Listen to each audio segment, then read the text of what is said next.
नमस्कार साथियों, स्वागत है आप सभी का विद्या कसम के यूट्यूब चैनल पर। जहां आज का हमारा टॉपिक है एमपीपीएससी प्रीलिम्स का जो पेपर आज आपका हो गया है, उस पेपर में आए हुए कुछ पॉलिटी के क्वेश्चंस को हम एनालिसिस करेंगे और अंत में देखेंगे कि कट ऑफ क्या रहने वाला है। इस साल कट ऑफ की चर्चा अब तेज हो गई है, लेकिन एक बात हम लोग ये कह दें कि कोई नहीं है टक्कर में, क्योंकि हमसे बेहतर कोई पॉलिटी पढ़ा ही नहीं सकता, है ना। तो आज हम लोग देखते हैं इसके आगे चल के। सबसे पहले हम लोग पॉलिटी के क्वेश्चंस देख लेते हैं, उसके बाद हम लोग आगे के लेक्चर पर चलेंगे जिसका नाम है कट ऑफ एनालिसिस। तो पहले पॉलिटी का पहला क्वेश्चन देख लेते हैं। देखिए, हम लोगों ने वहाँ लिखा था ना कोई नहीं है टक्कर में, ये इसलिए लिखा हुआ है क्योंकि आज के पेपर में आने वाले 10 में से 9 क्वेश्चन एज इट इज हमारे नोट से है ना। जैसे पहला क्वेश्चन ये लिखा हुआ, संविधान में संशोधन के लिए कम से कम आधे राज्यों के विधानमंडलों द्वारा अनुसमर्थन की आवश्यकता होती है ना। तो उसमें ये लिखा हुआ है, देखो हमारी कॉपी में ये लिखा हुआ है जीएसटी परिषद में संशोधन। इसका आंसर क्या हो जाएगा फिर, यदि ऐसा संशोधन अनुच्छेद 279 का या ए में कोई परिवर्तन करना चाहता है ना। तो समझ गए भैया, ये सीधा क्वेश्चन है। दूसरा क्वेश्चन के एम मुंशी से संबंधित है। ये लिखा हुआ के एम मुंशी, ये प्रारूप समिति के बारे में चर्चा की गई है, प्रारूप समिति के अन्य सदस्य लिखे हुए हैं, तो ये किसका आंसर हो जाएगा, संविधान प्रारूप समिति से संबंधित। अगला क्वेश्चन है, निम्नलिखित में से कौन सा अनुच्छेद भारत के राष्ट्रपति पर महाभियोग जारी कर सकता है या लगा सकता है। तो हमारे नोट्स में ये लिखा हुआ, राष्ट्रपति को पद से हटाने के लिए अनुच्छेद 61 के अंतर्गत महाभियोग की प्रक्रिया का उल्लेख किया गया है। तो इसका आंसर क्या हो जाएगा, महाभियोग की प्रक्रिया आर्टिकल 61 में दी गई है ना। इसको इम्पीचमेंट कहा जाता था। अगला क्वेश्चन है, भारतीय संविधान के अनुच्छेद 76 के अनुसार राष्ट्रपति व्यक्ति को भारत का न्यायवादी नियुक्त कर सकता है ना। इसमें योग्यता से संबंधित प्रश्न है, तो इसमें आपको ये दिख रहा होगा उत्तर है इसका सी, जो उच्चतम न्यायालय का न्यायाधीश बनने के युक्त हो। ये लिखा हुआ भैया, राष्ट्रपति ऐसे व्यक्ति को महान्यायवादी पद पर नियुक्त करता है जो उच्चतम न्यायालय के न्यायाधीश बनने के योग्य हो, अर्थात निम्नलिखित योग्यताएं रखते। अब हमने यहाँ ना उच्चतम न्यायालय की योग्यताएं भी यहीं लिखवाई थी, है ना, कि क्या क्या योग्यताएं हो सकती हैं। तो इसका आंसर हो जाएगा सी। आगे बढ़ते हैं, निम्नलिखित में से किस मामले में भारत के सर्वोच्च न्यायालय में ने दोनों में संघर्ष की स्थिति में राज्य के नीति निर्देशक तत्वों पर मौलिक अधिकारों को व्यापकता प्रदान की। देखिए हमारी कॉपी में ये लिखा हुआ है कि गोलकनाथ मामला 1967 में ये कहा गया कि सुप्रीम कोर्ट ने निर्णय दिया कि मूल अधिकारों में संशोधन नहीं किया सकता, और संशोधन होगा तो उनके ऊपर क्या रखा जाएगा, हमेशा उनको रखा जाएगा कि मौलिक अधिकार ऊपर होंगे, डीपीएस पे नीचे होंगे। लेकिन मैंने यहाँ दो आंसर लगाए हुए हैं ना, ए और बी दोनों। यहाँ मैं आपसे बोलूंगा ए और बी दोनों हो सकते हैं, क्योंकि पहली बार ये निर्णय दिया गया था मद्रास राज्य बनाम चंपकम दोराइजन केस 1951 में, और फिर इसी निर्णय को रिपीट किया गया 1967 में। इसका मतलब ये दोनों आंसर सही हो सकते हैं। अब आप आंसर्स की आने का इंतजार करेंगे और फिर देखेंगे क्या होता है इसमें ना। भारत के राष्ट्रपति किसकी सलाह पर अनुच्छेद 352 के तहत आपातकाल की घोषणा कर सकता है। ये लिखा हुआ है, देखो केंद्रीय मंत्रिमंडल की लिखित सिफारिश होना आवश्यक है, प्रधानमंत्री की सिफारिश पर्याप्त नहीं है, और बाकी ये पूरा नीचे उसकी अवधि लिखी हुई है ना। तो इसका आंसर क्या हो जाएगा, संघ का मंत्रिमंडल, इसी को हम लोग क्या बोलते हैं, यही हमारा क्या है, केंद्रीय मंत्रिमंडल है। ठीक है भैया, आपको ये ध्यान रखना है ना। चलिए अगला क्वेश्चन देखते हैं, पंचायतों को सौंपी जा सकने वाली शक्तियां, अधिकार और जिम्मेदारियों की सूची दी गई है। यहाँ लिखा हुआ है, देखो इसके अंतर्गत 11वीं अनुसूची जोड़ी गई है, इसमें 29 विषयों का उल्लेख है, यही इनके अधिकार है वो होते हैं ना। तो कौन सा हो गया इसका आंसर, 11वीं अनुसूची।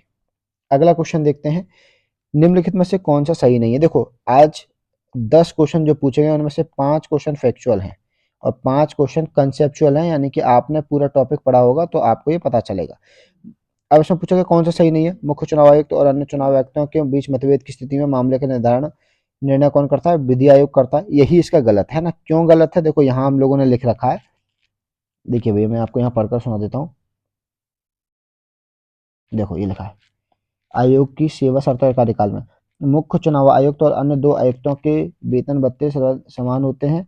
जब आयोगों के आयुक्तों के मध्य मतभेद होता है तो निर्णय बहुमत के आधार पर लिया जाता है। यहाँ क्या लिखा हुआ, विधि आयोग। ठीक है, अगला क्वेश्चन देखते हैं हम लोग, ये इसी का थोड़ा सा आगे का आंसर दिया गया, आप लोग चाहें तो इसको पढ़ सकते हैं, ये हमारे नोट से है।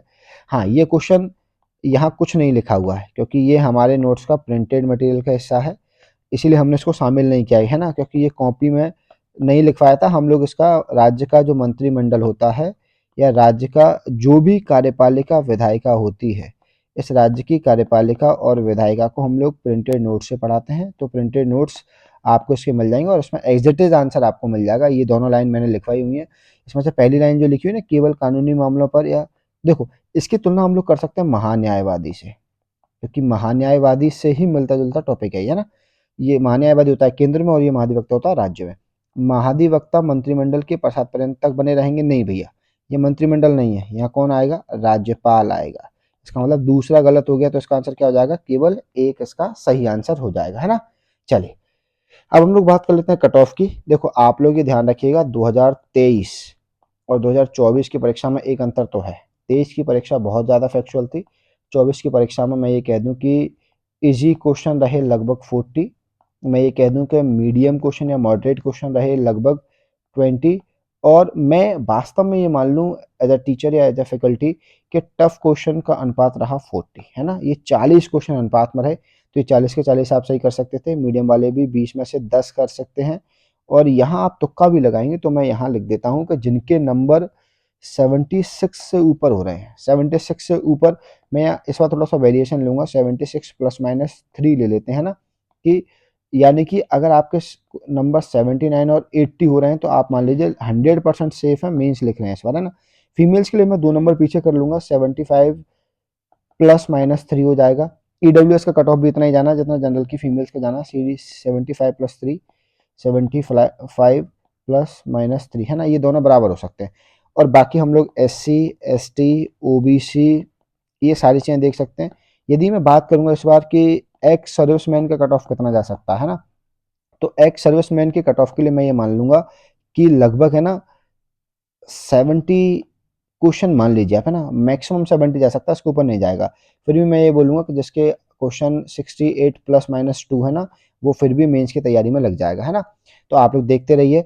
इसकी अगर पीडीएफ आपको चाहिए हो कि आप वास्तव में पीडीएफ देखना चाहते हैं, तो आप, है ना, आप हमको देख सकते हैं। इसका पूरा वीडियो आपको मिल जाएगा हमारे यूट्यूब चैनल पर। आप यूट्यूब चैनल पर हमारे वीडियोस को सब्सक्राइब कर सकते हैं। दूसरा मैं आपको बता दूं कि आगे आने वाले जो मेंस के न्यू टॉपिक्स हैं, आने वाले कुछ हफ्तों में हम लोग मेंस के न्यू टॉपिक्स यहाँ आपको पढ़ाने वाले हैं, तो आप लोग हमारे साथ बने रहिए।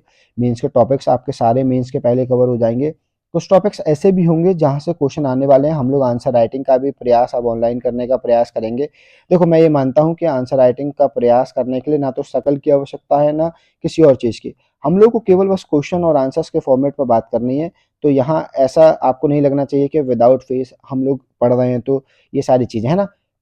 अगला देखते हैं कि यदि आपको ऐसा लग रहा है कि कुछ वीडियोस को आप हमारे शॉर्ट्स के माध्यम से, क्योंकि इस बार भी 8 क्वेश्चन में से लगभग 4 क्वेश्चन जो हमने अभी लगभग, है ना, पिछले 1 महीने में करंट अफेयर्स डालने का प्रयास किया था, 4 क्वेश्चन यहाँ से कवर हो गए हैं।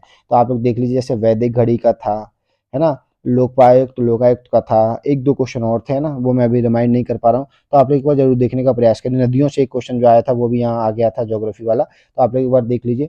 यदि आप ऐसी ही टॉपिक्स की पीडीएफ चाहते हैं या फिर इसकी पीडीएफ चाहते हैं, तो आप, है ना, हमारे टेलीग्राम चैनल को ज्वाइन कर सकते हैं, जहाँ एमपीपीएससी के सारे स्पेशल नोट्स आपको मिल जाएंगे।